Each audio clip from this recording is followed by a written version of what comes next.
Elden Ring has 91 reviews. Let's go. Welcome to the Double D experience. Here's a little secret for the Double D experience. Rodney killed a baby once. He said it was a werewolf, and I told him, whatever you say, baby killer. Hello, everybody. Welcome to the Double D experience. Holy shit, one day. Sometimes baby, sometimes killer. But never the trans. werewolf. I was gonna say, but never trans if you're in Texas. Yeah, never trans if you're in Texas. We like to do a lot of comedy and banter on this podcast, and we still will. Yeah. We could turn pretty much anything into that. It's not. We're not just gonna have an whole episode about this. Even though, honestly, this episode, this one topic that we're about to talk about, as regards to this new shit going on in Texas, what's going on over there, honestly deserves its own episode. To be fair, but today we wanted to keep it maybe 20% real and then 80% all like laughs as well. Not even that, but to fill up a whole episode with that is not just one thing, but you and I are also not educated enough. Yeah. I feel like in those issues. I don't have trans friends. I don't know. Like, I don't know. Yeah. It's not my realm. But at the very least, I have trans mutuals. I used to have trans friends. Is that what they're called? Like trans mutuals?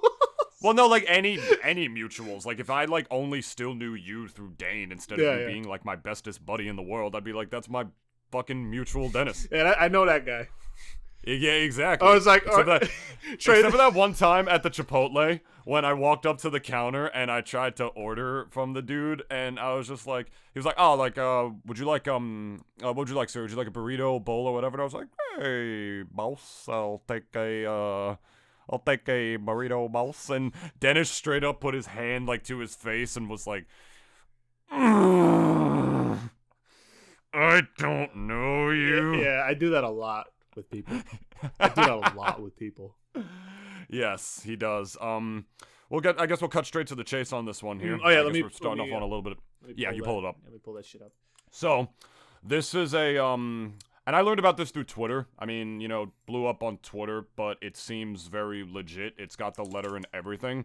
Greg Abbott, who being the the good old Christian boy saint, the enlightened governor of Texas that he is, would touch Jesus's balls in literally the most hetero way possible if he could. He is the governor of the not great state of Texas. He has officially directed Family and Protective Services in Texas. You might want to brace yourself for this one, like actual, I guess, trigger warning for some people, to begin investigating all trans children in Texas and prosecuting their parents as child abusers. So, we're talking about legitimate civil rights cases here. This cannot be constitutional. I would hope to Christ that some federal judge will block this, or if good old Bo Jiden will step in and something will happen in response to this, because this just happened today, you said, right? This is, it's literally, actually, I think yesterday. It says, the letter says 23rd. February 22nd, 2022 here. Bo Jiden said he was going to protect the LGBTQBBW, as he graciously said. And I'm just quoting Bo Jiden on that one, because frankly, I don't know. Not sure I don't even think he knows what the letters mean, honestly. I don't even think he knows where he is. It's like handlers tell him, like, yeah, you got to make this statement about the LGBTQ community. He's like, what? What the fuck are those? What the fuck are these people? People sons of bitches while he's still on the mic. Which, I'm sorry, that was godlike. That was funny as fuck. That was a while ago, but basically there was an interviewer from Fox News that basically asked a stupid question to Joe, to old Joe, and he we got him. And then literally after the guy left, he was just like, "What a stupid son of a bitch!" Like out loud as the fucking microphones were still on and everything. And it was honestly one of the most purest, honest moments I've ever seen from any country, like from any world leader ever. That's why I respected it. And yeah, exactly, because it's like we were all thinking it, but like this guy, who I mean, usually the president has to be poised, he has to be civilized, he has to be above a bit of everyone else. He has to be more. He's the president. He has to be. But like that has got to be like one of the greatest outbursts I've ever heard from any one in history. Like, because it's from the president.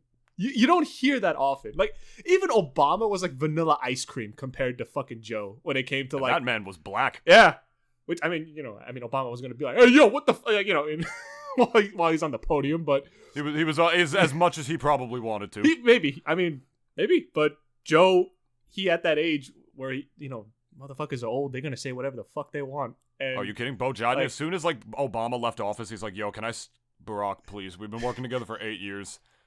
Can I say it once?" Oh yeah, Joe was his VP, right? During his Joe, Joe was his VP. He's like, "Barack, that's right. Can I say it one time?" Go ahead. And he's like, "You might," and then he said it. He definitely did. Anyway, serious. Go ahead. Obama gave Joe Biden the N-word pass for just one time only. Been by my side for 8 years. He got the pass. I could say it. But yeah, go. Going back to Texas real quick. Sorry, we deal with fucking serious bullshit with humor. Yeah. I hope you know that. I've actually been dealing with some family stuff as of late, and Dennis literally called me the other night and checked up on me, and I cried in like a good way. And I called him a pussy and told him to get over it, and then he got over it. End of story. If by that he means I'm not gonna make fun of you for crying, David, then yes. And then as soon as I hung up, I was like, "What a fucking pussy." Anyway, go ahead. In the most allied way possible, I suppose that two cis fucking dudes could. This is a horrible thing that is happening in Texas right here. Basically, what this means is that it's sort of like, that same old bullshit right-wing stuff where they're trying to ban critical race theory or this and that and all this kind of stuff that literally just, supports their, prejudices and stuff like that and things that help, like, what is their elite. This is horrible. Greg Abbott, governor of Texas, has also instructed all teachers, doctors, and caregivers, I'm not even kidding, to report any trans students that they see.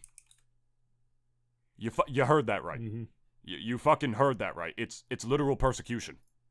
That's what's going on here. So, to get, I guess, a little bit more to the bottom of this, and to make fun of Texas in every way that I could, which is officially the worst state in the country now. Can't handle winters and also can't handle trans people, apparently. Oh my fucking god. Okay, I'm gonna skim through this letter as quickly as I can for you guys. This is Greg Abbott to the fucking Family Protective Services of Texas, right? So, I burped, sorry. It says, consistent with our correspondence in August of 2021, the Office of the Attorney General has now confirmed in the closed opinion that a number of so-called sex change procedures, quote-unquote, constitute child abuse under existing Texas law. Because the Texas Department of Family and Protective Services is responsible for protecting children from abuse, I hereby direct your agency to conduct a prompt and thorough investigation of any reported instances of those abusive procedures in the state of Texas. So, is that an on-site thing? They're gonna see somebody who they see more as a man or a woman, but like is sort of more genderly ambiguous, and are they gonna dictate that's what that is and do what? Yeah, like exactly. What are you gonna do? Like throw them in a fucking in a fucking holding cell? Like what are you gonna do with it? Like. It is also like the way, at least the way I interpreted it, and also the way I read it. It almost is ambiguous enough where it just kind of lets them almost have not exactly free reign to do whatever they want, but it seems as if they have. I mean, it's backed by the governor, so like they have like authority to enforce this if they want to. But I'm also thinking though, like. For a lot of people within like the Department of Family and Protective Services, so child services essentially, like is what I'm also kind of thinking of it as. I could be wrong there, but like I also wonder, will everyone within the Family and Protective Services even go along with this? Exactly, like are the social workers? They're usually pretty like-minded people. Like, so social workers aren't just gonna be rounding up kids and shit, like. I honestly think, give it maybe a week or two, like there's gonna be definitely some pushback to this because we're gonna hear more about this. Yeah, obviously, yeah, because like I mean, I'm not a social worker or anything, but like, if I was one and I heard this, I would kind of like at least if I had someone to talk to, like within authority, I'd be like, so what the fuck do I do then? Like, do I just go around people's houses with handcuffs and like fucking turn in parents like that have trans children? Like, yeah, the fuck do you expect me to do?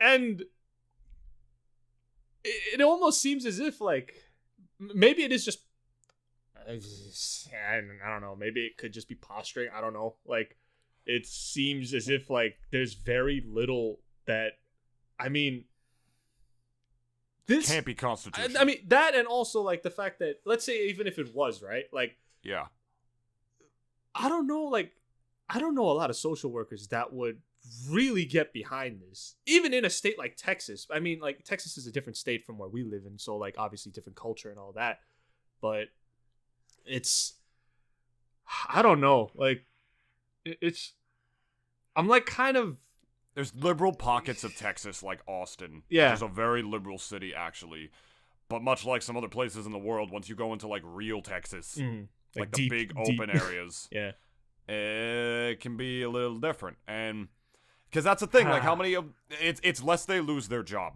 That's the thing, they would lose their job for this, which I have a feeling a lot of these social workers would if this shit goes through. But I think what they're trying to mask it as here, and what some people were asking questions in like the comments of this fucking post that this person made, was, I think they're also trying to mask it as it being only to people who are subjecting Texas children to, you know, elective procedures for stuff like gender transitioning. I think they're trying to like mask it as like saying we're only going to be dealing with people who are forcing this shit onto their kids. Which, if those people exist, would be an extreme rarity. Yeah. I've never heard a story of somebody doing what? Like, you're a girl I now. wanted a girl, and then like yeah, chopping like, their kid's dick off. Like, it's like, you're a girl now. In which case, that has nothing to do with that? fucking. Exactly, that's a fucking serial killer. I mean, like so... who's to say? Maybe in the whole realm of possibilities, there is like a handful of parents. Like, they should honestly be fucking beheaded, obviously. Like, but like, are you talking about like those ones on Twitter like who says parents, like if I'm having a boy, I'm having it aborted, like those fucking uber feminists, like the misandrists? I mean, maybe. I'm just saying, like, anyone who forces their kids like to do shit like that, like, they should honestly just like be offed, like off the earth, like, in my opinion. Of course, like, yeah, but but that's what I mean. Like, the fucking number is like so few and far between that, like, okay, like, again, we're not gonna get hung up on this too much, but it's also the reason why, like, as far as going back to this letter, like, the wording of it is just kind of like, so y'all think parents are just like forcing kids to like go from boy to girl or girl to boy? Like, what the, like, Dennis, them Bible Belt Christians, they believe in shit like that. They believe abortions are forced. You know, they believe that every black person, you can see the context between their skin and their eyes, because that's them pointing out that they're from the devil to you. So that's what makes them all scared. Like, these are the kinds of people who fucking, you know, lobby for like the kind of people who make these kinds of laws to even get in. Like, you know. Okay, so let me see what else this says. It says, you know, there's a couple more pages to it. It is already against the law to subject Texas children to a wide variety of elective procedures for gender transitioning, including reassignment surgeries that can cause sterilization, mastectomies, removals of otherwise healthy body parts, and administration of puberty-blocking drugs, and supraphysiologic doses of testosterone or estrogen. I'm pretty sure that's, you know, kind of stuff that's illegal in every state. Like, minors are not allowed to have, like, conversion therapy. Shut up. Shut the fuck up. This isn't Russia, dude. You had a brain fart there. I'll allow it. Hormone therapy. Thank you. Jesus. Listen, you're gonna get roasted. Someone in my family literally had a fucking medical emergency this week, alright? It's been a week, and everybody keeps messaging me saying they need shit for... Listen, bro. That was yesterday. This is a podcast. Yeah, you're right. So Texas law imposes reporting requirements upon all licensed professionals who have direct contact with children who may be subject to such abuse. Because this is what they're masking it as. They're masking children who may, like, you know, be curious about their gender identity as people who are being abused, which is not true. You know, sometimes kids just, you know... But they had to frame it in a way where it seems as if, like, oh, these are for the kids. Like, you know, it's not just like, oh, we're just being, like, Nazi-style, like, rounding up, like, the trans all this people. shit was. That's why fucking gay marriage was illegal. They're just like, we're making it illegal to protect them. Meanwhile, you know, like, they got their fucking wife-beater husband probably beats the shit out of their kids at home, including her. Yeah. But God forbid he was gay. You know? It's like, oh, what a crime against humanity. Get the fuck over it. Yeah, and investigating parents of a child who is subjected to these abusive gender transitioning procedures, and on other state agencies to investigate licensed facilities where such procedures may occur. Okay, that's the basis of it. That's ridiculous. This is literally just, it's like every other fucking, like, bill that gets, like, you know, passed or executive orders that come with things like this. Like, you mentioned ambiguity. Mm-hmm. It's designed to be that way. Yeah. You know, it's literally deliberately made confusing, you know, kind of like NFTs, like deliberately made confusing to fucking rope stupid people into believing in this shit. And also, not to mention, it's no different. The loopholes, like, it's intentionally made so that they have them, so that they could exploit it too. Mm-hmm. Because, I mean, I ain't no legislator. I don't make laws. I don't write laws. If I did, I probably would just write it in the most kindergarten way possible. Don't kill people. And if you do, jail for 50 years. I don't know, like in crayon. Yeah, just like with drawing it with your hand down. But it's honestly so. It's horrific to me seeing like something like this go down in Texas. Me because too. Like it's persecution, but it's veiled in a way where it's not. They've intentionally obviously worded it in a way where it just seems as if like, oh yeah, we're doing this for the kids, when in actuality you want anyone and everyone who is trans or who's trans and has parents to get the fuck out of here. Because the person who tweeted this, her name is @Erin in the morn. Oh shit, sorry Erin. No, I read it that way too. Yeah, Erin in the morn, @Erin in the morn. You know, shout outs to you, like, for putting all this up there. I don't know if you're probably not watching this, but if you do, like, comment, and subscribe, I guess. But according to at least the what at least she posted on her Twitlonger,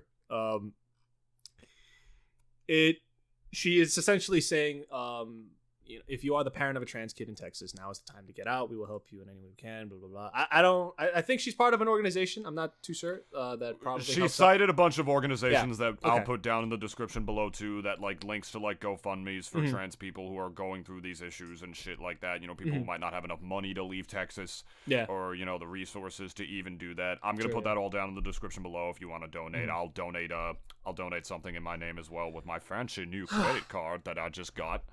I told you. Now I have maybe that'll be my first purchase with it. Who knows? That'll be honorable. Maybe. It'd be better than buying another fucking deck of cards from a company that's doing NFTs like Bicycle. I don't know if I ever told you that. They're doing NFTs. I didn't know. I didn't know. Yeah, there's like an exclusive deck that you have to like be part of like a blockchain to get or whatever. It's like they almost exclusively made that to ensure that like I don't finish my collection. I mean, to be fair, you could always get that deck from eBay. Chances are, if somebody just puts it on there, but like anybody who buys that shit is probably gonna like just sell it in the blockchain for more. You know, people who are in that. Not that matters. That's a whole different discussion. But going on. This is what we talk about. It's slowly bubbling and percolating to the surface. And enclaves of anti-trans governments, they are deciding on now is their time to act. I'm heartened by the massive number of influential cis people, but I'm also a little upset because this has been 3 years in the making. We've been begging cis people to do it. I feel like they're gonna frame this in like an SJW-ish way as well, because the one thing they are saying is that like it says additionally the failure to stop a doctor or another parent from conducting those treatments and procedures on a minor child can constitute a failure to make a reasonable effort to prevent an action by another person that results in physical injury that results in substantial harm to the child, which is like some weird third-party thing where they're trying to make it seem like the parent's fault for that kind of abuse. But it's weird because at the same time, correct me if I'm wrong. Again, I'm not too versed on, you know, the deeper trans issues, I suppose. But neither am I. So I'm not. We're not sitting on here to be an expert. We're not sounding. Yeah, we are two fucking morons. Yeah, like who just have a show together. We don't deal with facts. So. Yeah, exactly. So, but isn't it our? children, I know, like, they can socially is the thing. Like, they can socially convert, you know, transition. I'm using the wrong terminology. Whatever. I need to get my PC on. You PC, bro? Do you have a PC, bro? But they can socially transition. But I'm pretty sure in every state they're not allowed to surgically transition until they're 18. I'm pretty sure they can't do that until they're an adult anyway. And I don't think there's anybody besides like probably super duper extreme, like I spend every fucking day waking morning on Reddit, leftists who are saying that they should be able to have that surgery young. But this is the kind of people who they claim that they're preventing that shit from against. But again, those are like the super fewer and farther between. Minority. You know, I feel like this was drafted by someone who fucking lives on the internet, but it's not. It's someone who's got like, you know, I guess fucking, religious lobbyist up the ass, because that's Greg Abbott for you. Greg probably, I mean, he's probably a QAnon motherfucker, so it's like. Oh, he absolutely is. He drank that Kool-Aid for sure, so like.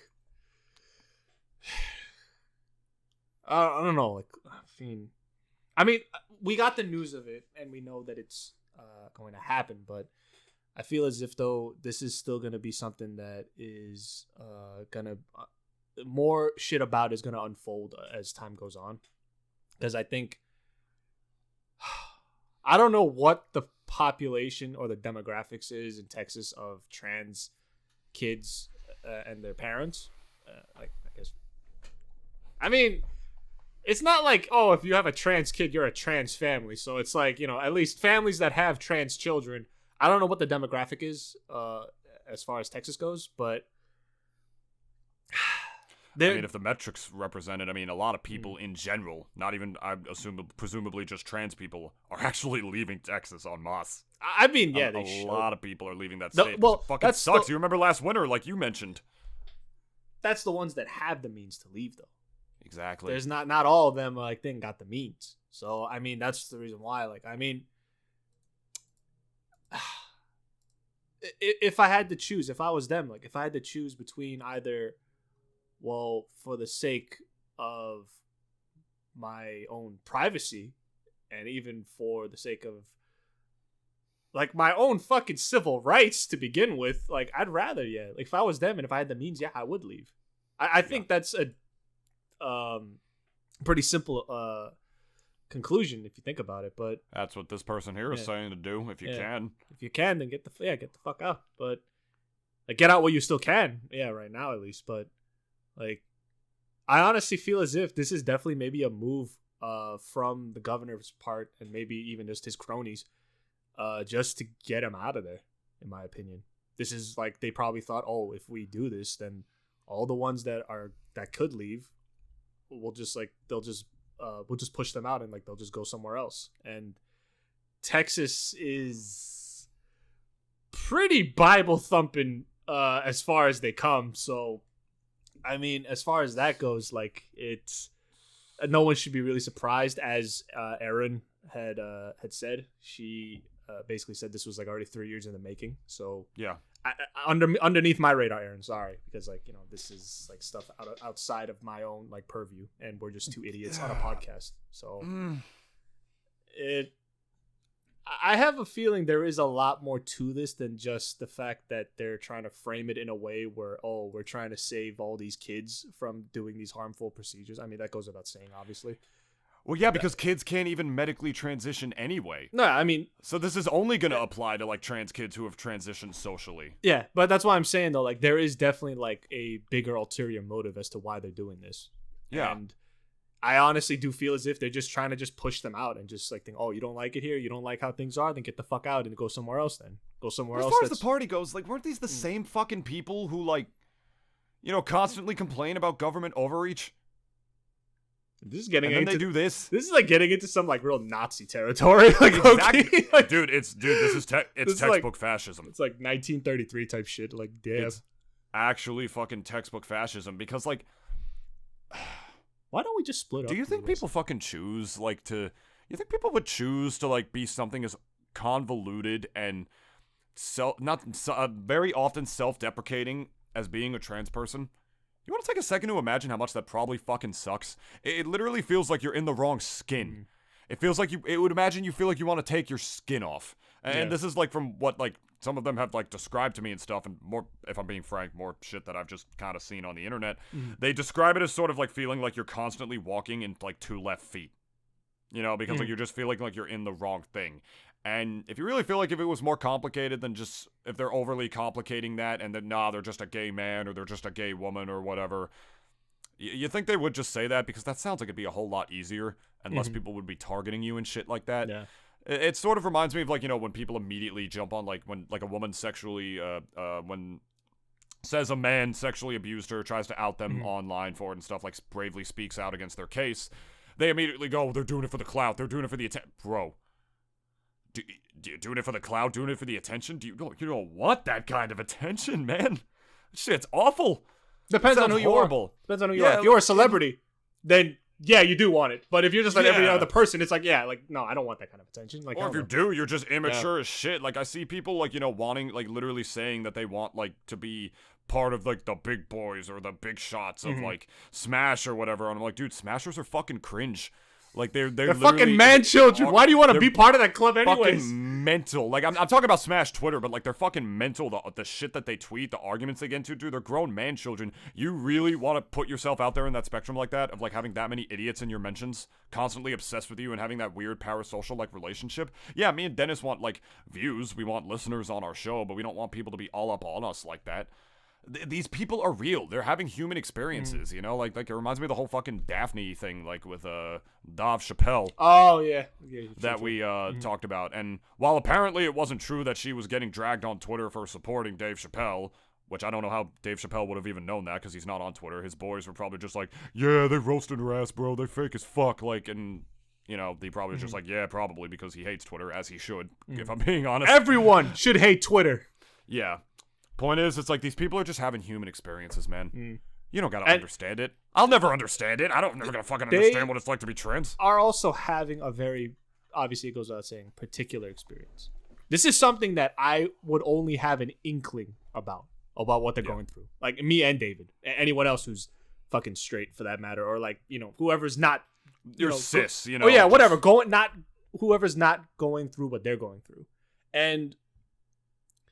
For me, I could commiserate because, yeah, David is right. There is nothing harder, I guess, in life. Like, life's already hard enough, but now, like, you have to be, like, almost uncomfortable in your own skin, as he said. Like, as if you're not eating a shit sandwich enough as it is, like, for, like, you know, in life. And now you have, like, this almost fundamental thing that you have to figure out, or at the very least, like, try to, like, you know, deal with. Like, again, like, you know, we are only, like, I would say, like... We are just two dipshits. Yeah, we literally are just two with a comedy banter podcast. Yeah. And I do, like, I guess, I don't know, like, I do, like, supporting is such a fucking weird word to me, because, like, I don't know, like, it's just so misconstrued nowadays for me. But, like, yeah, at the very least, I could commiserate with anyone who is going through something like this. And... It's goes without saying. I'm a simple man, a Korean man from Jersey, and I know who is spiritually whiter than I am. And it may sound as if like maybe I'm downplaying it, but I know that's some rough shit that all y'all are going through. And for any Texans who out there who are listening to this, who is trans and who's going through this, like, yeah, I have to say I ain't no financial advisor. I'm just gonna say that right off the bat. If you guys have the means, yeah, get the fuck out now. Honestly, in my opinion, if you have the means, get out. And to be fair, as Aaron even said, this shit was kind of already kind of bubbling under the surface for years. If what she says is true, I kind of believe it, because Texas is that cunt. Texas is that kind of cunt. Texas is a cunt. Yeah, Texas is that kind of state, as we all know. So, yeah, like, y'all, they have fucking. You get out anyway, because they literally have privatized power grids. Yeah. Which, like, listen, if y'all went through like, that winter storm, if y'all went through that winter storm, you already know. Like, you already know. Remember 2020 when they were literally all freezing to death and couldn't go anywhere either because of, like, fucking COVID? And they were dying? All because, like, you know, like, they, like, the fucking, you know, greedy ass, like, you know, like electric companies like wanted to turn off the heat because they wanted more money. Yeah, they're allowed to do that there because the fucking Texas governor literally thinks that a rich as fuck piece of shit's person's right to just fucking price gouge is more important than a person's right to have fucking heat and warmth in their house in the depth of winter during a pandemic. I hope Greg Abbott gets hit by a fucking bus, like underneath, bro, like, and gets like decapitated, like as and then well. get Like double that tapped. fucking, Like that guy reverses the bus too as he ran over him. like that fucking, like that fucking stage fatality from Mortal Kombat 9. I don't know. Fuck. Was there a bus involved? No, it's like the New York City level. It's the part of the game where like Outworld invades Earthrealm, and like one of the stages is like, you know, you're in the middle of New York City during the war, and the stage fatality is that you literally just pick up your opponent and throw them in the middle of the street while a fucking like taxi cab is rushing as fast as it can, and then it hits you like your face, and then it goes like X-ray where like you see the skull cracking everywhere, and then it decapitates you as well. It's like, I gotta love Mortal Kombat. Anyway, I'm gonna be putting all these links to like these pages that you can follow to stay up to date on Twitter if you want with these issues, as well as like some GoFundMe's that I can find some. I'm gonna have to scramble for them because I'm pretty pressed for time this week, unfortunately. But same for me as well. Yeah, we're both kind of busy this week, and probably gonna be busy next week as well. So yeah, for sure. So it's definitely the least we can do. Mm-hmm. And yeah, guys, so if you do champion this kind of stuff, like go out and support it. And I would, but your boy has no money, so I can't say anything. So no ches, bro, no ches. But David has money, so he will do it in my stead. Yes, he will write a check with his and my name on it. I'm just gonna put the Double D experience. I feel like that's more of a power play anyway. Yeah, and then I'll Venmo you the money that you put. Double D half the money. Fat stacks. $2. Fat stacks for the trans people trying to get the fuck out of the shittiest goddamn state that's ever disgraced the earth with its presence. It's officially worse than Florida. I think I can say that now. I think I can say that Texas is officially worse than Florida after this, because this is actual Nazi shit, as you mentioned. Mm-hmm. So, yep. They were just following the laws, too. So anyway, Fairly Odd Parents. How about that, right?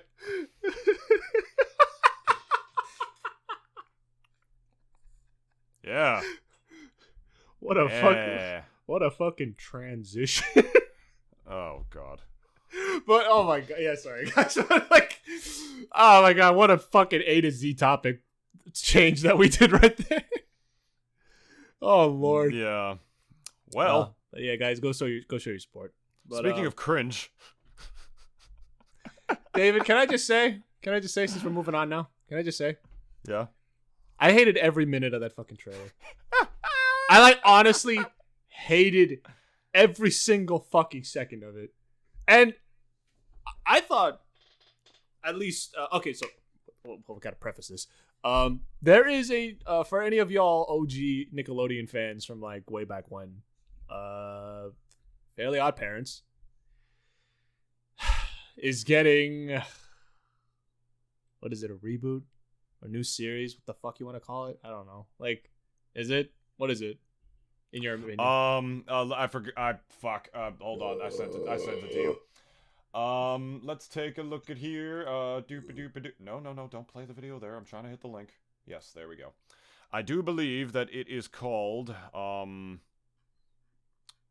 The Fairly Odd Parents. Why can I not find the fuck? It's not even in the tweet. It's literally not even in the fucking tweet. I'm so confused. Okay, it's in the trailer. It's just called here. A sequel series. Nah, The Fairly Odd Parents, Fairly Odder. What? The Fairly Odd Parents, Fairly Odder. All right.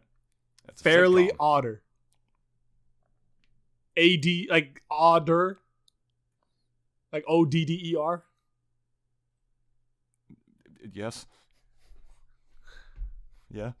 Why do I sound as if I'm like the executive, like hearing about this for the first time? It's like, what the fuck is this? like who made this shit? Okay, so this is like, yeah, it's a sitcom. It's a live-action sitcom featuring the Fairly Odd Parents in animation, right? I think it's supposed to be like a sequel show or whatever. where Timmy gives like his fucking or shares his godparents who have their original voice actors in this still, by the way. I cannot believe that show is still running. Same. I mean, it literally, like, a lot of people didn't even know that show was still on the air, The Fairly Odd Parents, because it's not on Nickelodeon anymore. It's on their secondary channel. Mm-hmm. Like the Nicktoons network. Yeah, and now which is where they play all their old cartoons. And now it's also on Paramount Plus. I've been watching it, actually, like in the background sometimes. And yeah. I gotta say, talking about Fairly Odd Parents just for a little bit, that show, before they added in, the fuck was her name? Chloe? I don't know what the fuck this bitch's name is. They added Chloe, and then they added a dog, Yeah. and then before that was Poof, which was when most people said the show started to get bad. It was like after, like, once you just, if they just stopped at Poof, and if they just ended the series right there, like, that would have been fine with me. I feel as if, like, it still is timeless, in my opinion. I think it's also because, like, I mean, I have that definite nostalgia bias when it comes to this show, because, like, I grew up with it, as a lot of other people did. But it's just, I mean, my reaction to it is kind of the same way where a lot of people are mad when a show of theirs gets rebooted and it looks like dog shit. Mm-hmm. It kind of even reminds me of, like, that Ghostbusters reboot from way back when. That was also god awful. Like just some shit just should not be touched, honestly. Like, after it ends, just don't touch it. Just leave it. Never been a show that I've seen, in my humble opinion, that has not only went way past its due, but has completely and unfucking-quivocally lost its identity as the Fairly Odd Parents. Have you seen any, like, footage or whatever of, like, the new seasons of the new show? Pretty bad. No, not even just bad, but, like, first of all, the animation looks really weird. It's on this, like, weird 3.5 dimensional plane. Like, the characters look the same, but now they pop up and down in, like, a sort of smoother transition, like they're out of a fucking, like they're something out of a comic book. When you look at it, it's very, very strange how they look at each other, and it really affects the pacing of the show. Like, that visual experience is totally different. It doesn't look as much like a traditional cartoon anymore. No. It looks like this weird, gross, half-aborted hybrid of it that's coming out its way through. And you're looking it up right now. I hear you tic-tacking. Yeah, there's, like, some images of, like, the later seasons. Not even the images. Look at it in motion. You're not going to understand it until you see it in motion. Like, just look up New Fair... Let me hold up. Yeah. New Fairly Odd Parents. Yeah, and if you look at, like, the new... Like, here's, like, a compilation of it or whatever. It's, like... Oh, yeah! You see immediately what I'm talking about? Like, you see how, like, more corporatized and, like, modernized it is? Like, you see the way that they bounce as they move, right? It is also just really... yeah, David said it the best. I literally have no other way to say it. Like, it just looks so I mean, it's a fucking 2D animation, so I mean, I'm not about to say that it looks so unnatural, but it just looks like someone skipped a frame or two for each movement that they do. It just looks so off, like, looking at it. Like, and this is a guy who grew up with the first, like, 6 seasons before Poof even came into the picture. And I even saw their season 0 stuff, and it still looks better than this shit. Like, and that wasn't even aired. Yeah, it's like, I remember there was some modern Jimmy Neutron ads, like, right after the show ended, where, like, they sort of showed what the show would have looked like if it was a little more modern and they reanimated it, and it looked the same, but it was modernized in a way that made it look better. Like, it wasn't, like, old 2000s-ish animation anymore. It's like, oh, okay, this actually looks good. This looks the same in the sense that the characters look exactly the same, but now it's, like, the way that the characters move, the FPS, you know, like, the transitions, it's, like, it's all so weird. It looks like a shitty version of Archer. That's kind of what it looks like in the way that they move, the way they bobble. And if it wasn't even just for the animation, Dennis, it's also the fact that the actual fucking foundation, the fundamentals of the show, and that Timmy can't tell anybody about his fucking godparents or they go away forever, is completely thrown out the window because his parents know about them now. And it's just like part of right. the show. Yeah. Like, what? You completely threw the whole thing out the window. Danny Phantom, another show that was made from Butch Hartman, at least ended with Danny's parents figuring out that he was Invisible Bill, that he was the ghost. That was fucking. He was the half ghost boy. They find out at the end of the show. Yeah, didn't he like just reveal to them like, yeah, I'm the ghost kid that you were hunting for the last like 4 years, and you couldn't fucking figure it out. Yeah, I know. It was just so because like I think Jazz was the first one that figured it out. Cause I mean, well, she found him like transforming and everything. So yeah, his sister just like caught him one day. Yeah, but she was cool. Like, like normally, the worst thing that happens like to you when your sister catches you doing something is she catches you with a girl or catches you jacking off or something. But nah. I think she actually makes fun of him. Like, like, of course she does. It's like, of all the things to catch you doing, like, thing is like, this is not the worst, trust me. Like, if I were Danny, I would have just turned to her and been like, this is exactly what it looks like. Also, I would have just been honest, bro. I'm also to say something about Butch Hartman, and I don't know for sure. Again, this is all hearsay. I don't know. I'm just speculating over here because it's fun to Much speculate. like Gregory Abbott, he is a Jesus-y. He needs his Jesus-y. I know. Nick gave him a fat check to bring this series back in the way that it is right now. I think they gave him a fat ass check, and they basically said, "Look, they just slipped him the check, and they said, look, listen, we are gonna use your property to make this shitty sitcom." Because Nick already has plenty of children-based sitcoms in their whole lineup of shows. They already have enough. Everyone already has them. Disney Channel, I think, does it better because, like, and it's so weird too. Like, Disney Channel did the best sitcoms, fucking Sweet Life, and everything the fuck else afterwards. Like, I don't remember anything else past Sweet Life, but Sweet Life. There was That's So Raven. That's all right. Well, okay, yeah. There was what else? What else is? Why am I not remembering? Hold up a second. I'll look it up. OG Disney sitcoms.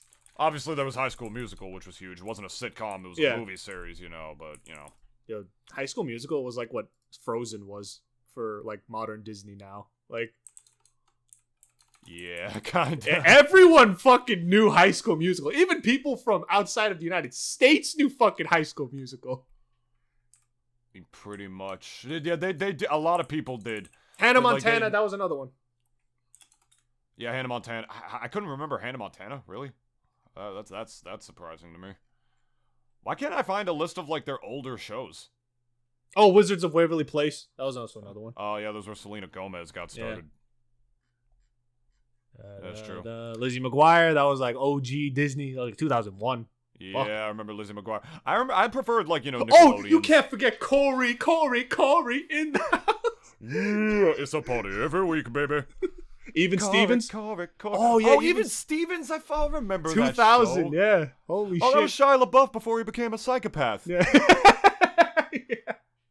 Oh, let's go, Shia. Let's go prepubescent non-crazy Shia LaBeouf. Wait, Gravity Falls was in Disney first, and then it came to Cartoon Network, didn't it? Gravity Falls was Disney XD. It was Disney XD. Oh shit! Which is like their dedicated cartoon network. Someone actually. And Gravity Falls, like that show's a cult classic. It's beloved by a lot of people. Someone actually put down this one comment on the Twitter, and it got me scared because I never finished Gravity Falls. I watched the ending because I was just curious as to like how it ended, and I think it ended pretty well.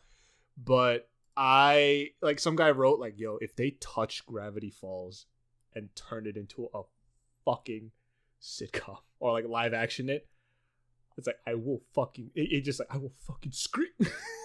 I will scream. Oh god, yeah, damn it! I think we named the big ones. I preferred like more of like Nickelodeon's older sitcoms. Drake like, and Josh. There's Drake and Josh, which I mean, say what you will about Drake Bell, obviously. Such a good fucking show. That was the best sitcom of our childhoods. I think that Zoe 101. Zoe 101 was a good fucking show. Yeah. That was a great fucking show. Jamie Lynn Spears is a cunt though, fucker. Like, is she? She didn't even back up her sister during that whole thing with her father. Oh yeah, like they keep publicizing like their fucking arguments. It's like I have a feeling that that's all PR. I have a feeling that's all like a fucking publicity stunt. But at the same time, you still not gonna publicly stand by your sister after all the shit that she went through. Well, that's the thing. I'm saying I think she is. I think it's like a fucking. I think it's a show. Maybe. I don't know. You know what I mean? We don't deal with facts. I just heard what I heard. So well, neither do they. That's true. All right. So I mean, Brittany definitely deals with facts after what she went through. But whatever. But it's Brittany, bitch. Oh my god! I don't. iCarly was a great show. I didn't watch the new one. They tried. It was so weird because they tried to make it all adulty. Like there's a scene where this one girl's trying to fuck Carly and Freddie. Can I be real though? Yeah. iCarly definitely aged very well. I think honestly aged just not as well as Drake and Josh, but definitely if you're like a young kid like watching iCarly now, a lot of the shit that they talk about is already stuff that we kind of see today, especially like live streaming shows and shit like that. Like Twitch is that's true. Twitch they is jumped on that. Yeah, Twitch is as big as it has ever been. Live Was streaming Carly in general. the original e-girl? Oh fuck. Maybe. With the tomboy sidekick to appeal to that base? Maybe. Yeah. Oh, yeah, you're right. How many people were watching iCarly for the plot? We know Dan Schneider wasn't. Yo, could this mean that Dan Schneider, even though the pedophile that he is, was actually a genius? Low-key might have been a little bit of a... not to quote him in this way, I'm not going to call the man a prophet in the religious sense, but he's a prophet in the sense that man's predicted e-girls and the internet just sort of giving a huge outlet for pedophiles to... He knew where the winds were turning. He knew where the winds were blowing. That's for sure. Did, didn't he? He did. And then, how many people like started touching themselves the second they heard random dancing? And they saw them just moving that way, fucking freaks. Yo, I actually remember there was an episode where they did a 24-hour fucking stream in iCarly. They recorded themselves for 24 hours. Yeah, they did. No, there isn't. Yeah, there is. No, there isn't. There was an episode. Know why? There was an episode. Yes, there was. Why? No, there isn't. You want to know why? Because the broadcast went down for 4 seconds right before they were about to get the record. It wasn't 24 hours long, but it was gonna be. Oh! And then they were like, then they turned to the Guinness Book of World Records people, and they're like, "Oh no, come on, that still counts, right?" And they're like, "Nope, it has to be a consistent broadcast." They were like, "Fuck." To be fair though, I know like if I was them, I would have definitely been like, "Fuck you guys," but rules are rules. You gotta like it is what it is. You gotta be. It has to be a consistent stream. I'm sorry. Like, if I was those rules, if I was like a Guinness World, maybe I should work there. Nowadays, you're a fucking Ludwig who streamed for like a week and a half. Dude, like, literally streamed himself sleeping and just put on fucking like cartoons or some shit for his viewers to watch. Yo, did they get donations? iCarly? I don't remember. Did they? No donations. She just got that sweet clout. Okay. Yeah. And everyone in school also knew that her and Sam were doing that iCarly show, right? Her, Sam, and Freddie, and they were just like, "Yo, this is so cool! Oh my god!" And then there was Gibby, who just sort of stole the show and like every episode that he was in. Gibby's actor was actually on the official podcast. Was he actually? Yeah, they literally got him as a guest to be on the official podcast, and he was talking about iCarly and stuff, and I think they talked about Dan Schneider. Yo, this kid looks like a Chad now. Look at this kid. He was always a Chad. Even when he was fucking fat, he was a Chad. Yeah. Dude, he came in, like, you remember the episode where they get fucking kidnapped by, like, a crazy fan? And, like, he holds them hostage in their basement? Yeah. And Gibby fucking, like, bursts in the door, to save them. Was he in the new show? Gibby was, yeah. He is? Okay. They all came back except for, Sam, right? Except for Jeanette Sam, McCurdy, except for Jeanette McCurdy, because she is literally the one that Dan Schneider fucking... I think pining for the most, and that I'm pretty sure that's why she didn't come back. Understandable. I don't think was Dan Schneider involved in the new one. I didn't watch it because I don't think he was. I didn't Nickelodeon cut ties with him. I mean, yeah, I would. No. Oh, he was still the EP. He's the creator. Oh my god. Wait, hold on. 2021. Yeah. Read it out loud. Like, share it with the class. It is. Say it with your chest. Oh, fuck. Yeah. Dan Schneider, bring all my bitches back. I need all my bitches. I need all my bitches. The new shit you put out is whack. June 17th, 2021. Fuck. Yeah. I had no idea. Yeah, it's also renewed for another second season too. So. Oh, I'm glad I didn't watch that shit now. I am glad I didn't fucking watch that shit. I mean, it's in the same boat for me as like, I mean, pedophilia is a little different than NFTs. Not to relate it to NFTs again, but it's sort of in the same boat as NFTs. What's up? Executive producers. Yeah. He wasn't in there. No. But it was created by him. Oh, well, but it wasn't produced. Yeah, but it wasn't produced by him. It wasn't directed by him. Yeah, I mean, it was still his, not his intellectual property. I'm pretty sure Nickelodeon owned it, but he owned it, but he still created the show, so maybe he wasn't that involved. But then again, I mean, Jeanette McCurdy still didn't come back. Maybe, like, there was just too many demons, you know, for her. I mean, yeah, I guess. But he wasn't even a part of the team, it seems. Okay, then that's good. He's not part of the production team at all. I mean, it was just going off of Wikipedia here. But, yeah, I mean, that's crazy, the Miranda Cosgrove, like... As the executive producer, I'm in this show and I fucking produced this show. It was like when fucking Hungrybox bought Liquid. Huh? Oh, you know Hungrybox, the Smash player from Team Liquid. He bought Team Liquid. He's a co-owner now. Oh shit. Yeah. Oh, God. Oh, they're still using the "Leave It All to Me" song. Yeah, sung by Miranda Cosgrove. They might change that with the next season, I guess. About to say, you want to know who's playing the guitar in that song and who's singing the backup vocals? That's a Mr. Drake Bell, ladies and gentlemen. So much cringe. Man, I don't know. Like, for me, it's sort of in the same boat as like NFTs in the sense that like I'm more just annoyed that people I'm just done hearing about them. Because I'm going to be real, I tweeted this because it was funny as fuck. I tweeted a tweet on my Twitter recently. Say that 5 times fast. And it was literally, the tweet was, I just found out she's doing NFTs. Nobody hit me up. And the best part, that tweet wasn't a joke. No, it wasn't a woman that I like or anything. It's not even somebody I really know. It's someone who I used to know who's just hot as fuck.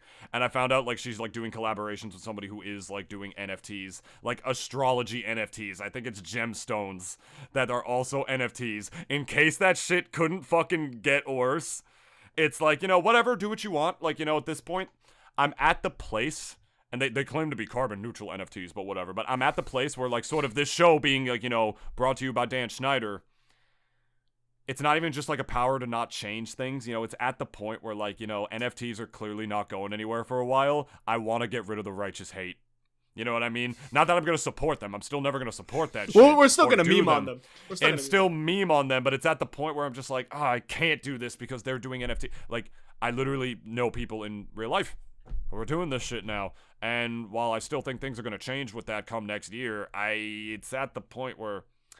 I can't just be hating on them anymore. It's at the point where I'm just so... More than anything, it's like I know they're bad. I'm just so sick of hearing about them. That's what I'm sick of at this point. It's like, can we just stop talking about it? It feels like a trend that is being forced to keep going. It was the same when Bitcoin was becoming a very big thing years ago. It's the same. Yeah. It's the same thing. The NFTs are the Bitcoin of 2020, really. That's true. So, and then in the next 10 years, there's going to be some fucking crypto-based type shit that everyone's going to be talking about. It's like, yo, I got rich off of mining my mother's anus. I don't know. Ew. It's always going to be new. It's always going to be something new. Every fucking time, there's always something. Oh, even before nasty. Even before crypto. There was always some shit that everyone was always doing and couldn't shut the fuck up about for the last, Yeah. It always lasted like 10 years, but it's like, there's always a new thing to talk about afterwards. Yeah, dude, it was back when Ponzi schemes had honor. You know what I mean? That was back when you had to really just, dip your actual money into it. And not spread your fake cheeks. money that changes how much. Yeah, spread those cheeks for Madoff. He died, didn't he? He died in prison a couple years ago, right? Let me see. Bernie Madoff, yeah. For you Zoomers listening, this was a guy who concocted literally the biggest Ponzi scheme ever. Did they make a movie? Did they make a movie out of this guy? He deserves like a Scorsese type movie, honestly.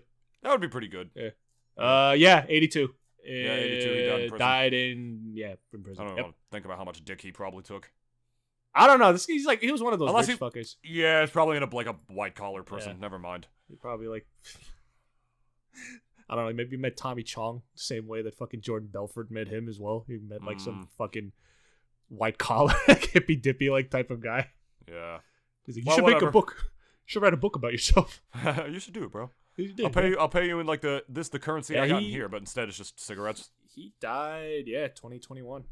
Okay. Yeah, I think I remember hearing about that now. Born in Queens. He's from my town. Shit. Queens sucks. You're gonna rope me into doing some shit, aren't you? Well, speaking of shit that died, guess what else died? Annual releases for Call of Duty. Fuck. Yeah, David, expand on it. Yeah, they have announced that 2023, like anybody who's familiar or a big fan of Call of Duty, which a lot of people are, Call of Duty, they have annual releases. There's a new one every single year in quarter 3 or quarter 4 of the end of every year. Or the latter half of the year, right? Mm-hmm. So, the way they were able to do that is because they had like 2 developers. There was Treyarch who made a COD one year, then Infinity Ward made the next one. Then Sledgehammer was like, I want to make my own Call of Duty too. And then they started making their own CODs. So now it was cycling between 3 developers. Treyarch, Infinity Ward, and Sledgehammer Games. Mm-hmm. Now, it has been officially announced, thank Christ, that 2023, for the first time since 2007, like damn near 15, freaking over 15 years, I should say, that there will not be a new Call of Duty release that year. And that Treyarch's next Call of Duty will release in 2024. I have a question. Yes. Do you think it has anything to do with the fact that Activision's been acquired? Yes. And that Microsoft's probably going to be going through all their books and shit, and it's going to be like, yes, gonna be like a little Miyamoto style, like look through their work and be like, that's garbage. Like Phil Spencer's actually gonna like drop in for a visit and just like look through their shit, and it's like, no. I can see the whole thing playing out right now because the next Call of Duty, and they get rumored way in advance, but the rumors always turn out to be true. Actually, the next Call of Duty is in Infinity Wards, and it's gonna be Modern Warfare 2. Like, the Modern Warfare 2, that's the reboot, the sequel to the reboot of Modern Warfare in 2019, which was a really, really, really great Call of Duty. So was Cold War. I thought they were both fantastic. Like, they seem to be a little bit of a resurgence. Then obviously came Vanguard, which is the most steaming dumpster fire that has ever existed, as far as especially as far as zombies goes. It's also up there with Battlefield 2042. Yeah. And how much of a flop that game was. I didn't even buy it, but it's been in the news. And, like, even... Just this one thing that I'm going to say about DICE, they literally blamed Halo Infinite for their game's terrible release, which I thought, like, wow, you guys are really not going to take any accountability, but you're going to blame another company and their game for your shitty sales and your reception for your game. Get the fuck out of here. Like, just because you were the one who were pressuring them to just get it out, get it out, get it out, get it out. Just to remind everybody, in the new Call of Duty and Vanguard Zombies, you cannot pause. Cannot pause your game. You cannot pause the fucking game. Can't pause. That is literally you can't pause a video game in 2022. Yeah. That's some shit. Apparently the only thing that Activision was, good at besides rushing these developers was molesting women. And, yep. So, now that I think this has everything to do with Microsoft being in charge, because they're not like, oh, this year 2022 won't have a new Call of Duty. It's gonna have a new one, not just because the last one was terrible, because Modern Warfare is probably a little far. Modern Warfare 2 is probably further in its development cycle than whatever Treyarch's next Call of Duty would be. So, yeah, I would imagine that that's the case. I mean, Black Ops 3 was literally such an amazing game as far as multiplayer and zombies went, and it's because that had a 3-year development cycle. That was different, like their last COD was Black Ops 2, which was in 2012. You see what happens when you actually give your developers a little more time to get this crunch? More people buy the games later on down the line as far as the syndication sales go, because the game was actually fucking good. You know what I mean? Not just get it out, get it out, get it out, get it out, get it out, so people can buy the new one immediately because you can't fucking wait. Like, these rich pricks are like fucking toddlers who just can't wait, like, to get their hands on, like, the money for the next big thing. So, I think this has everything to do with Microsoft purchasing them. I wasn't even going to bring that up, but it was a really good point that you brought up there, Dennis, because I absolutely think that's the case, because there's no way that game is far in its development life cycle, and I think Microsoft wants to make sure it's good now that Call of Duty is their fucking property, so... Yeah. Oh, yeah. I keep forgetting all the games that Microsoft has now. Yep. Holy fucking shit. Yeah, Call of Duty and Halo being both under the same umbrella, honestly. And if holy shit. If we're going to keep talking about games for just a little bit more, because we're going to wrap it up. We're going to wrap soon. Here. Elden Ring, which... Oh, boy. I'm TLDR, I'm happy. I'm happy that Call of Duty's doing this. Microsoft, big penis, well. Activision, small penis. Good. Treyarch next zombie game will actually probably be really good now that they have all this time. It was more so Microsoft shaming Activision for having a micro penis, to begin with. Like, it was just, dude, like, I think I'm pretty sure, I'm not a Call of Duty fan, but if any of you are, I'm rooting for you for 2024. Like, y'all need a good game, man. You haven't had a good game in a long time. Like, it's about time. Y'all need to get your time under the sun at least once. Like, I loved Cold War. I thought Cold War was really good, but it still has like those little stupid bullshit that changes. You could just feel the stench of like microtransaction corporatism all over it. And Call of Duty's always had that, but it got way worse in recent years because of the state of the industry. So didn't it start with World War II as well? Yes, World War II was originally just a World War II game. It wasn't until Modern Warfare, which was Call of Duty 4, that it completely reinvigorated the series, because people were like, oh my god, it's Call of Duty, but it's like modern. It's like, set in the modern day. This is so cool. It's more relatable. Oh my god, I'm shooting terrorists? Awesome. Yeah, just like exactly. It became not a World War II, just a World War II simulator anymore, and that was the best decision like Call of Duty ever made. Oh yeah, it was. Why limit ourselves? Let's fucking go. Like, we can do this for anywhere. Let's go. That's why people love zombies so much. You could fight zombies in an abandoned, like, Nazi movie theater, to an abandoned insane asylum, to Tunguska River in fucking Russia, to the fucking moon. Why not? Fight zombies on the fucking moon. Fight zombies in the Pentagon as John F. Kennedy. That was brilliant. Fidel Castro as well. Fidel Castro and Robert McNamara and Richard Nixon. Damn, Nixon was in there too? Oh, shit, Nixon was the fourth player. Yeah, it was pure absurdist brilliance. And it's completely canonical, too, with the fucking story. Like, it's brilliant. Like, the COD Zombies lore, they're literally 6-hour YouTube videos on it. Like, that's how deep it goes.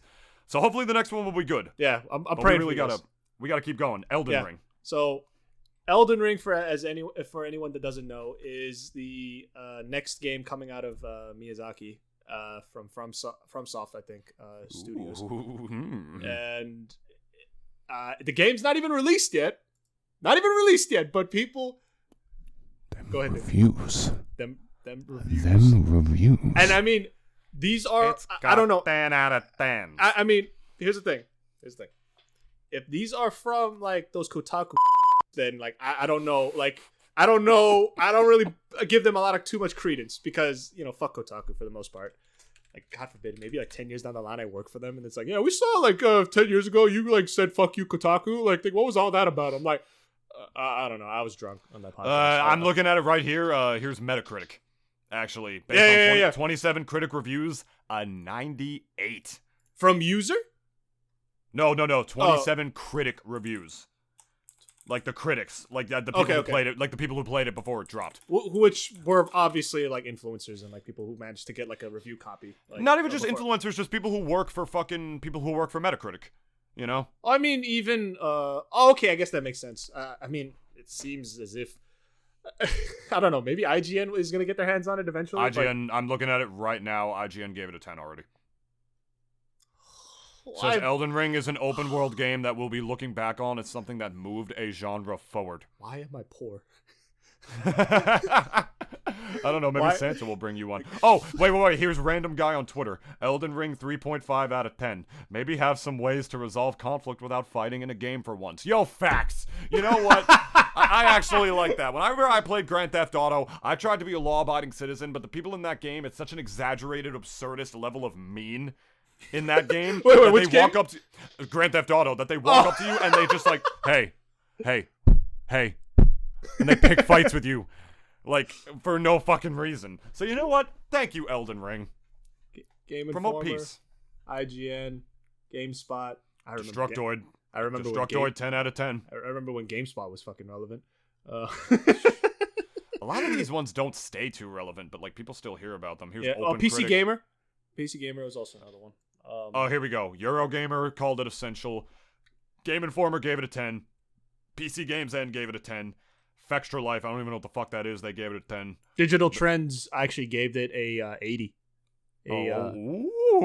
Shit. So, Someone's, bees get degrees. So, bees apparently, get degrees. according to their breakdown, I guess pros and cons, deep combat customization, which is fucking true. This is the most like crazy amount of customization that we could ever do in a Souls type game from this studio in a long time. You could literally go from being a fucking medieval knight looking like him to some fucking hobo in rags throwing thunder spears out of your fucking hand to some Japanese samurai that has no pants.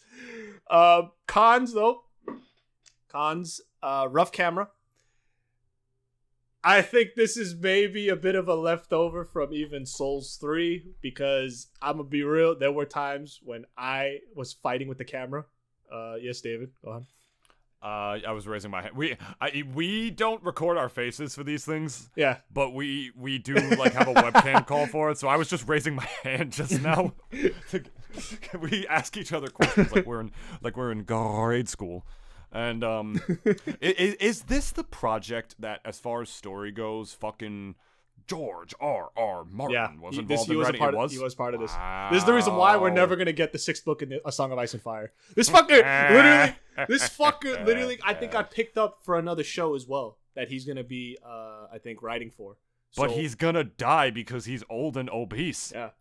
So, y'all, for all you Game of Thrones fans that was waiting for the next book, I don't think y'all gonna get it. I've been waiting for years too. I don't think we're gonna get it. Like, it's gonna be written by his son. It's gonna be written by his fucking understudy, and he's gonna George is gonna give him all the papers. It's like, here you go, this is the manuscript. Wait, listen. Go and make Winds of Winter. Everybody, listen to this right now. I'm gonna take my microphone. I'm gonna do this. Check it out. Can you still hear me good? Mm. Yeah. All right. Check this out. It's gonna be written by like a fanfic person, right? And after bringing Daenerys back from the dead, her and that black girl whose name escapes me kissed really, really hard, and they both got super pregnant. The end. Money. That's what's gonna happen, bro. So some people, at least going off of Digital Trends review, real quick, we're gonna try to wrap this up a little bit more. But I want to talk about Elden Ring just a little bit more, just because I want this game, but I am poor as fuck. So if any of you want to gift me if you want to gift me Elden Ring, I would very much appreciate it. But they were saying that if this game isn't really up to your speed as far as open world goes, because this is an open world, this is not Dark Souls 3 where like you're just kind of like going from one area to another. This is literally a fucking huge ass wide open space that is fully explorable. Yeah, like you've heard of epic games, but like this is epic because it's open world. Like Dark Souls 3 you're saying was at least linear, but the game was just so fucking long. I mean, Dark Souls 3 was also pretty open too, but like it was like you go from one area to another. This wasn't where like you could literally just go wherever the fuck you want, as Elden Ring is. And they were even comparing it to Breath of the Wild, saying that if this game is a little bit too challenging for you because you're a bit of a chicken shit pussy, you could go play Breath of the Wild instead. And there's also Horizon Forbidden West, which has just come out a couple days ago. That people are even saying that as far as quality goes, it's up there with that. And I mean, everyone was fucking raving about Horizon, about like how the graphics are like the best it's ever been as far as like a game goes. Like you literally see like the fucking hairs on her face, like as far as like how the graphic fidelity was like for that game. I've seen it. It looks fucking great in my opinion. We're on 480p, David. They can't see it. But I do agree, like as far as like a lot of the bigger open world games that we've had recently, I mean there is Far Cry 6. it is nowhere near as, I guess, epic in scale as Elden Ring is. If anyone's even seen the trailer for the launch trailer, first 2 minutes, literally, you can see that like everything is like much larger than life. And as far as even fantasy goes, like I know, like David, you're not even a fantasy guy to begin with, but like it almost just, you can't help but at least just, my breath was taken away when I saw that trailer, and I like could not believe it. This was like the game that a lot of these Souls fans and even low-key me have been waiting for, because I don't know, I guess open world is a very much a lot of games have proven that you could make a decent open world game. I mean, Halo Infinite was fucking practically open world as well. So I don't know. I don't think, I hope people and studios don't think they have to make an open world game because it's so successful now. Like everyone's been making one, it seems. And I mean, I guess to a certain extent, like if Breath of the Wild Sonic game coming out. Yeah, with that as well. Everyone's on that shit. Yeah, everyone's on the open world. On that open world. Dennis meant everyone, even Sonic the fucking Hedgehog. It is probably doing the open world shit. It probably won't even be that far off thinking that Nintendo's going to have an open world Mario game. I could see it down the line, honestly. Obviously, I mean, that's in a sense sort of what Odyssey was, even though you could still play that game very linearly. I mean, it was linear, not like it was a good hybrid, but leaned more towards open world. But you mean open world as an open world. Like let's say a fully explorable fucking Mario game where it's the entire Mushroom Kingdom. And like one giant hub world. Yeah, like whole huge fucking overworld. Sort of like what Peach's Castle was in Mario 64, but not levels you jump into. It's like that's the only level, but it's so fucking big. Yeah, like the scale of it is just like on Breath of the Wild type shit. Maybe on the fucking new Switch, because I don't know if the current... Maybe I feel as if the OLED's going to be the only thing that could maybe run that shit. Which is why I'm getting Frontiers on PC. Same fucking here. Yeah. I mean, I bought a 3080. Might as well fucking like, you know. Like, I'd love to have that on my Switch for like, you know, they're like, oh, I got the new Sonic on the Switch, but no. Oh, but hey, David, I just realized. What? I know you may not get it, but you could play Sonic Frontiers on the Steam Deck. It's. I mean, That's a good point. You could do it. So, it's I don't know. Like, I'm excited for Elden Ring. I mean, it's only like a day or two until it comes out, but I might go negative on my bank account just to fucking get it. Oh, like that's how fucking poor I am, guys. I'm sorry, Denise. And it is certainly one of those. What do you call it? I don't know. It's like one of those games where you just can't help but just look at it in awe. Honestly, even if you're not a fan. Doesn't matter. You could at least just take it all in and just realize, fuck, this game is beautiful. Why is that tree moving? Why does it have legs? Why does it have arms? Why is he pulling a cage? This is what like a typical Dark Souls fucking monster looks like. A moving tree with arms and legs. But to wrap it up, I guess. I saw some dumb fuck tweet on Twitter. It says, hypothetical. If you were playing and loving an open world game and there was an easy automatic platinum PS trophy for going into a minority filled nightclub and killing all the minority NPCs, would you do it? The fuck kind of... Yo. People are on some shit, bro. People literally should like... I'm not even going to say who that was. I'm not going to give them the fucking benefit of the attention. Like, people should like... Their fucking internet access revoked. Facts, bro. I'm just on gons. Yeah, that's a fucking tri-state smash saying, and like get it on God. But there's a player. His name is Gon, so we were just like, yo, on gons. Is that your guy's God in the tri-state? He is not our God. He is nobody's God. He's his own God. he is his own God. Actually, now that you mentioned that. If I wake up one day, I die, and like that's the one true way, and I see the great Gonzalez just looking down on me, like you all can just kill me again and send me down to hell. The devil's got to be better than that. I don't want to hear somebody just be like, "Wait, Nintoonist, do you know what game this is?" And he shows me like Mario 64, and I'm like, "Yeah, that's Mario 64." And he's like, "Yeah, wait, Nintoonist, do you know what this game is?" And he pulls up some obscure fucking only released like 12 games in Japan one at a time, and I'll be like, "Is that Luigi's Mansion?" He'll be like, "No." Only Smashers are gonna get that one. Gons, if you're listening to this, fuck you. To wrap it up, done. I'm going to read this last bit from Digital Trends. It's their take on the game. Elden Ring is a new golden standard for open world game design, dishing out some of the best free-form exploration since The Legend of Zelda Breath of the Wild. Curiosity is rewarded at every turn, and secrets truly feel secret. For Souls veterans, the number of tools available adds a new level of depth to its combat that makes constant experimentation worthwhile, which is also great because like everyone loved to experiment in Souls. You can make any kind of character you want, essentially, and had all the creative freedom to make it however you want.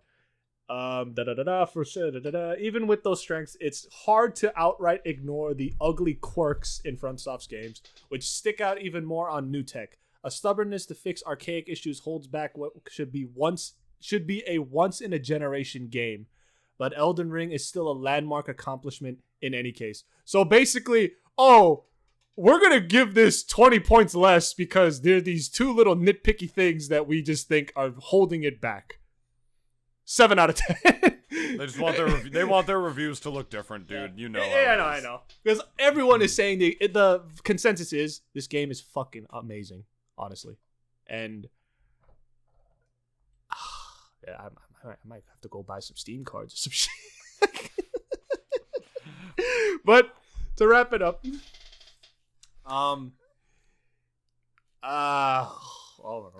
trans rights. Trans rights. Trans rights are human rights. We'll say that. Rights are human rights. Elden Ring is amazing, and that fucking Fairly Odd Parents show can go burn and die. And there's your TLDR for episode Here's 59. It's like I wish like we didn't have to say our plugs. We just put the plugs like in the middle of the fucking screen, and then after that we just say bye and then leave. Unfortunately, if we weren't on mostly only audio mediums, I would agree with that. That's true. But unfortunately, we have to. Here's our fucking links. We are available wherever you get your podcasts. Spotify, Apple Podcasts, Google Podcasts. All that good stuff. A bunch of other ones you've never heard of and definitely don't listen to us on. Except for that one dude on Radio Breaker. Radio Public, whatever it was. Not Radio Breaker, on Radio Public. Radio Breaker. You podcast, Applify, whatever. You can go subscribe to us wherever you listen to our podcast, and definitely leave us a good review on Apple Podcasts. That actually helps us out a lot if you do that. That would be really hype if you guys could just be like, oh, I love this podcast. This is my favorite one. Even if it's not true, just fucking say it. Just also say like, oh, David, he's so sexy. Me love him. Me love him long time. And me sucky fucky so good. Say- Yeah, all that good stuff, honestly. It helps us out a lot. And if you want, subscribe to, if you're listening on YouTube, you can subscribe to the channel at youtube.com/Nintoonist. And, yeah, follow the show on Twitter and on Instagram as well, for sure. Like, we got some dank memes on that shit now. Which, by the way, you didn't post the fucking other clips I sent you, you dumb motherfucker. I could always do it today. Yeah, you could, can't you? Yeah. You're fucking fired. You can't fire me. I'm union, bitch. He's just... there are other employees I know about, and I'm the boss. Like, that fucking pillow behind you? Is he unionized with you? Your PC? Is your PC part of the union, Dennis? He's part of the union. That's right. We're preserving the union. You won't stuff me anymore. You just see me like just fucking the pillow. It's like...